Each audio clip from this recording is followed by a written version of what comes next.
मनीष जी, एक शिकायत जो इस दौरान बहुत सारी जनता ने की वो वीआईपी कल्चर को लेकर की।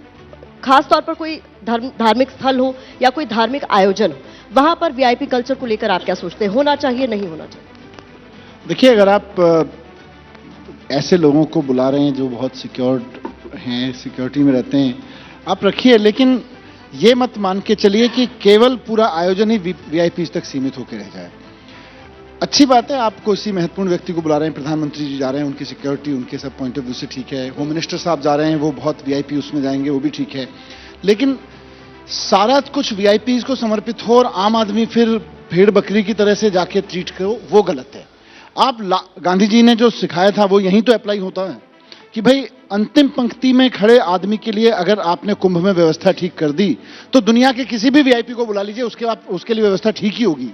पर आपने चंद वीआईपी के लिए ठीक कर दी तो उसके बाद बाकी जनता तो भेड़ बकरियों की तरह रहेगी ना। ये सारे तंत्र में इनका अप्रोच यही है। महाकुंभ का आयोजन करेंगे, उसमें भी वीआईपी के लिए खास और बाकी जनता के लिए कुछ नहीं। एजुकेशन भी खोलेंगे तो कुछ लोगों के लिए बहुत अच्छा, बाकी के कुछ नहीं। पैसा भी खर्च करेंगे सरकार का तो कुछ लोगों के लिए खर्च करेंगे और बाकी के लिए कुछ नहीं। तो ये जो तंत्र है ना कि आम जनता के लिए कुछ नहीं, केवल कुछ खास लोगों के लिए काम करिए, चाहे वो कुंभ का आयोजन हो, शिक्षा हो या सब्सिडीज हो, ये नीति गलत है। नीति ये होनी चाहिए कि हर आप जो भी नीति बनाएं, ये देखें कि सबसे पीछे जो आदमी खड़ा है, सरकारी स्कूल में जो बच्चा पढ़ रहा है, टेलेंट पे जो बच्चा पढ़ रहा है, उसको कैसी शिक्षा मिल रही है, उससे आपको समझ में आ जाएगा। महाकुंभ में सबसे पीछे दूर के कोने पे जो आदमी नहाने जा रहा है, पीछे लाइन में लग के, उसके लिए कैसी व्यवस्था है। अगर आपने वो व्यवस्था ठीक कर दी वीआईपी के लिए, तो अपने आप ठीक हो जाएगी। वीआईपी कल्चर पर आपकी भी राय जानना चाहूंगी मैं, सत्येंद्र जैन जी। होना चाहिए या नहीं होना चाहिए, खासतौर पर जहां पर धार्मिक स्थल है, किसी तरीके का धार्मिक आयोजन हो रहा है? देखो, मनीष जी ने जो बताया ना बिल्कुल ठीक है। अगर आप सबसे लास्ट वाले के लिए तैयारी करेंगे तो उससे आगे वालों के लिए तो दिक्कत है ही नहीं। अब मैं ये कह दूं कि जी अब कई लोगों के नाम लिए, जैसे उनकी हटा दीजिए सिक्योरिटी, ये तो बड़ा मुश्किल है।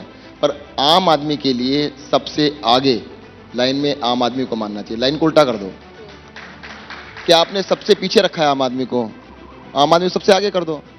एक और चीज मैं कहना चाहता हूँ, आम आदमी पार्टी गरीबों की पार्टी है, लोअर मिडिल क्लास की पार्टी है और मिडिल क्लास की पार्टी है। बीजेपी धन्ना सेठों की पार्टी है, अरबपतियों की पार्टी है, अमीरों की पार्टी है।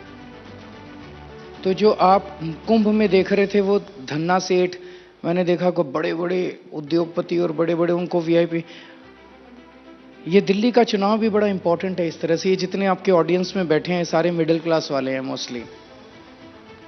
इनमें से कोई एक आदमी अगर 1 लाख रुपया महीना कमाता है तो साल के 12 लाख कमाता है।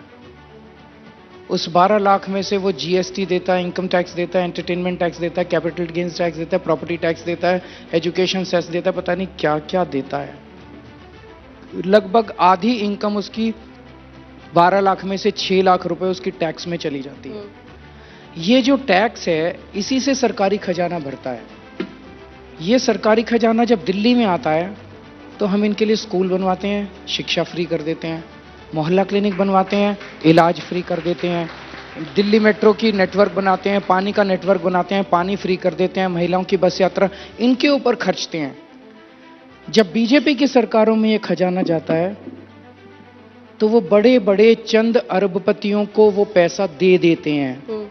और वो पैसा देने का उन्होंने एक सिस्टम बना लिया है, तरीका। पहले किसी अरबपति को लोन देते हैं, कर्जा, और 3-4 साल बाद उसका कर्जा माफ कर देते हैं। जैसे अभी एक बहुत बड़े उद्योगपति हैं, उनको 47,000 करोड़ रुपए का कर्जा दे दिया इन्होंने, और 2-4 साल के बाद 46,000 करोड़ माफ कर दिया। ये क्या है? ये चल क्या रहा है देश में? एक और उद्योगपति हैं, उनको 6,500 करोड़ रुपए का कर्जा दे दिया, 5,000 करोड़ माफ कर दिया। मैंने पूरी दिल्ली में सारी महिलाओं को, दिल्ली की 1 करोड़ महिलाओं को मिला के बस यात्रा फ्री करी, उसमें 400 करोड़ रुपए लगे। बस 400 करोड़ रुपए जब मैंने दिल्ली की महिलाओं का फ्री करा तो बीजेपी ने इतनी गालियां दी, फ्री फ्री फ्री फ्री कर रहा है केजरीवाल। ये फ्री नहीं है। देश के 400 लोगों का, बस 400 लोगों का इन्होंने 5 साल में 10 लाख करोड़ रुपया माफ कर दिया इन लोगों ने, बीजेपी वालों ने। ये देश में खुलेआम लूट चल रही है। आपने- तो ये सरकारी खजाने की गंगा दिल्ली में आम आदमी की तरफ बह रही है, बीजेपी की सरकारों में ये 400 अरबपतियों की तरफ बह रही है। धारावी किसको धारावी की जमीन किसको दी गई है बताइए? आप उद्योगपति धारावी की जमीन किसको दी गई है? आप उद्योगपतियों धारावी की जमीन किसको दी गई है? किसको दी गई है धारावी की? जरा जोर से बोल दिए माइक में। किसको दी गई है? बोलिए अरविंद जी, आप भी बोलिए, खुलकर बोलिए। उद्योगपतियों का रेफरेंस मत दीजिए, नाम लीजिए, यही तो आपसे एक्सपेक्टेड है, आप नाम लीजिए। जनता जानती है दिल्ली की सारी इन्होंने प्लान बना रखा है। ये दिल्ली का चुनाव क्यों लड़ रहे हैं? आपका भला करने के लिए नहीं लड़ रहे, दो कारणों से लड़ रहे हैं।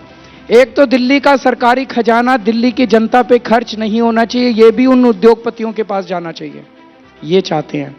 दूसरा, झुग्गी वालों की झुग्गियां 1 साल में तोड़ के वो सारी जमीन अरबों खरबों की वो भी उसी दोस्त को दे देंगे जहां जिसको धारावी दी है।